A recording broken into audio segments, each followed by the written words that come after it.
Em 1941, um homem escreveu a profecia mais famosa e, ao mesmo tempo, a mais frustrada da história do Brasil. Ele olhou para este país e viu o futuro.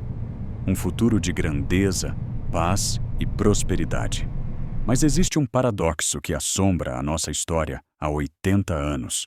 O país que já foi a sexta maior economia do mundo, que já cresceu tanto quanto a China e que possui recursos que nações inteiras invejam, vive uma eterna sensação de que o seu potencial colossal nunca se realiza. Por que toda essa promessa de futuro parece sempre terminar no mesmo lugar? Com crises, dívidas e uma desigualdade que teima em ser uma das piores do planeta. Como um país com um início tão promissor sempre acaba adiando o seu próprio amanhã? Quem são as forças invisíveis que, segundo grandes pensadores, mantêm o Brasil preso em um ciclo de avanço e retrocesso? E mais importante, dessa vez, será diferente? Para encontrar a resposta, precisamos voltar quase um século no tempo e cavar fundo nas raízes de um sistema que nasceu torto. A semente da ideia de futuro não foi plantada apenas por Zweig, mas regada por acontecimentos concretos. Durante a Segunda Guerra Mundial, o Brasil deixou de ser um coadjuvante distante para se tornar um ator estratégico global. Nossos recursos eram vitais. Alimentos e látex para a fabricação de borracha colocaram o país no centro de uma disputa entre as grandes potências. Este foi o momento em que Getúlio Vargas, com astúcia, barganhou apoio norte-americano para um projeto ousado: a construção da Companhia Siderúrgica Nacional. Este não era apenas um conjunto de usinas de aço. Era o marco zero da industrialização brasileira, o símbolo de um Estado intervencionista e desenvolvimentista. A promessa ganhou força nas décadas seguintes.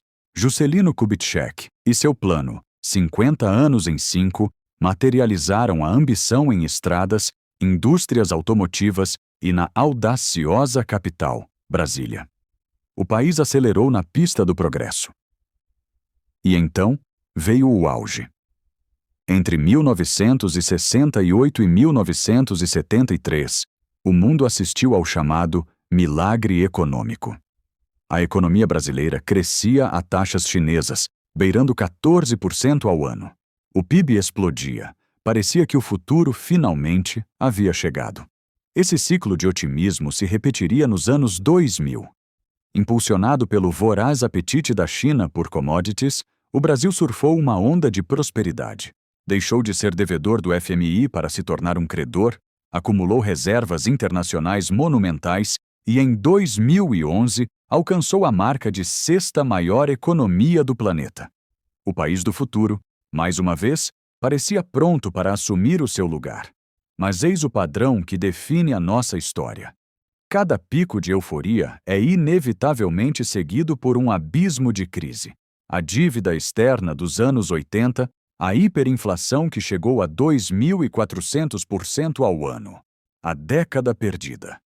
O futuro sempre dava lugar a um presente severo, austero e desolador. O país que quase foi, sempre parava de ser. Para entender por que o futuro sempre escorre por entre nossos dedos, é preciso cavar fundo, muito fundo. A resposta não está na genética, no clima ou na geografia, mas na história e nas estruturas que construímos, ou que herdamos. O economista norte-americano Douglass North, Prêmio Nobel de 1993, tem a chave inicial: instituições moldam o desempenho econômico de uma nação. Elas são as regras do jogo. E o Brasil, como colônia, herdou das metrópoles ibéricas um modelo institucional profundamente ineficiente. Enquanto os Estados Unidos importaram as instituições modernas da Inglaterra, nós importamos o patrimonialismo arcaico de Portugal. North foi direto. O atraso institucional deixou esses países para trás. Nós largamos em desvantagem. E o que é esse patrimonialismo? É aqui que entra a obra seminal do jurista Raimundo Faoro, Os Donos do Poder. Faoro argumenta que o Estado brasileiro nunca foi uma entidade pública e impessoal. Desde os tempos coloniais, ele foi apropriado por uma elite, o que ele chama de estamento burocrático, que o trata como propriedade privada, um bem a ser usufruído para benefício próprio. O poder não emana do povo, mas sempre fica numa camada restrita que se renova e se adapta para perpetuar seus privilégios. A famosa frase que sintetiza isso é: no Brasil, as coisas mudam para não mudar. Ou seja, seus membros mudam, se alternam no comando, mas a lógica nunca muda: preservar os benefícios para si próprios. É um sistema tão resiliente que criou um dos nossos ditados mais precisos. Aqui, tudo muda para permanecer igual. Podemos ter eleições, novas leis e uma aparência de modernidade, mas o controle efetivo do poder nunca é democratizado de verdade. Na prática, isso se traduz em reformas que são aprovadas, mas são imediatamente esvaziadas por decretos ou emendas que mantêm os privilégios. Mudanças de governo onde os personagens no palácio mudam, mas os mesmos grupos de interesse e influência continuam nos bastidores, ditando as regras do jogo. Modernizações legais que criam novas leis, mas a velha cultura do jeitinho e do favor prevalece na hora de aplicá-las. A modernização, então, não é uma ruptura com o passado. Pelo contrário, é uma adaptação astuta do sistema patrimonialista para sobreviver às novas pressões da sociedade. É uma maneira de absorver o discurso da mudança sem permitir que a mudança de fato aconteça, garantindo que os privilégios do estamento burocrático, aquela camada que se apropria do Estado, sejam eternizados. Paralelamente, o economista Celso Furtado oferece outra peça crucial do quebra-cabeça. Em sua análise, o subdesenvolvimento brasileiro não é uma etapa rumo ao desenvolvimento. É um sistema que se autorreproduz. Um sistema onde a tecnologia de ponta é importada, mas os salários são mantidos baixíssimos. O trabalhador, que deveria ser também um consumidor, é excluído. Isso gera um fenômeno que Furtado chamou de subconsumismo e uma concentração de renda brutal. O crescimento econômico, ironicamente, aprofunda a desigualdade. Em 2000, os 20% mais ricos detinham 68% da renda, enquanto os 20% mais pobres ficavam com apenas 1,5%. O fruto do progresso não era compartilhado. Parte da intelectualidade brasileira, incluindo o próprio Furtado em sua fase inicial, explicou esse atraso pela teoria da dependência, que culpava os países centrais pela nossa condição periférica. No entanto, como aponta o texto crítico de Roberto Motta, há uma visão que inverte essa lógica. O problema não foi o comércio exterior, mas nossa reação a ele, o fechamento da economia. Políticas de substituição de importações e protecionismo extremo criaram um mercado cativo para produtos nacionais ruins e caríssimos. O resultado? O iPhone mais caro do mundo e uma indústria que muitas vezes se limitava a encaixar peças importadas e colocar uma plaquinha Made in Brazil. O custo para exportar um container no Brasil ultrapassa $2.200 americanos, contra $620 americanos na China. Nós não nos tornamos competitivos, apenas nos isolamos. Os dados históricos reforçam a tragédia. Em 1800, o PIB per capita brasileiro era igual ao americano. Em 1913, o dos Papinhana já era 7 vezes maior. O século XIX foi, para nós, um século de crescimento quase zero. O atraso foi forjado internamente, muito antes de a globalização sequer existir. Diante desse diagnóstico pesado, sobra espaço para o otimismo? A expressão país do futuro está fadada a ser apenas uma ironia.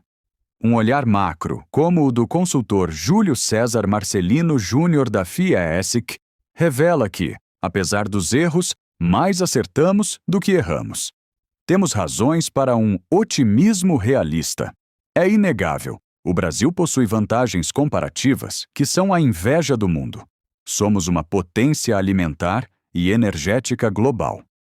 Nossa matriz energética é uma das mais limpas do planeta, com forte presença de hidrelétricas, eólica e solar. Num mundo que clama por sustentabilidade e segurança alimentar, o Brasil detém as chaves para o futuro.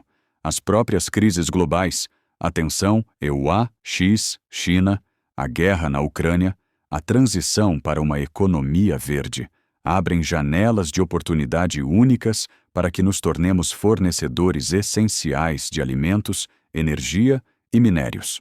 No entanto, o eterno dilema persiste. Potência não se constrói apenas com recursos naturais. Constrói-se com instituições fortes, educação de qualidade e um Estado ágil e transparente. Perdemos o bonde da industrialização pesada, perdemos o bonde das Big Techs e da inovação. Nosso comércio exterior ainda é tímido, representando menos de 30% do PIB, enquanto no Chile ultrapassa 70%. Enquanto as estruturas descritas por Faoro e Furtado persistirem, o Estado como espólio, a renda hiperconcentrada, a baixa confiança social, seremos como um gigante que corre com os pés de barro. O futuro continuará a ser um destino, nunca uma chegada. A profecia de Stefan Zweig carrega, portanto, uma dualidade. Ela é ao mesmo tempo uma promessa e uma maldição. Uma promessa porque o potencial brasileiro é real, tangível e, mais do que nunca, necessário para o mundo. Uma maldição porque nos acomodamos na ideia de que o futuro é algo que simplesmente acontecerá, por obra do destino ou dos ciclos naturais da economia. A lição que emerge das obras de North, Faoro e Furtado é clara. O futuro não é um lugar para onde se viaja. É um lugar que se constrói. E a construção depende de escolhas institucionais corajosas, de romper com o patrimonialismo, de distribuir renda e conhecimento, e de finalmente abraçar o mundo não com medo, mas com competitividade. O futuro do Brasil não está escrito nas estrelas, nem é um fantasma que sempre foge. Ele está nas mãos das instituições que criarmos hoje, no combate implacável à desigualdade e na decisão de parar de adiar o amanhã.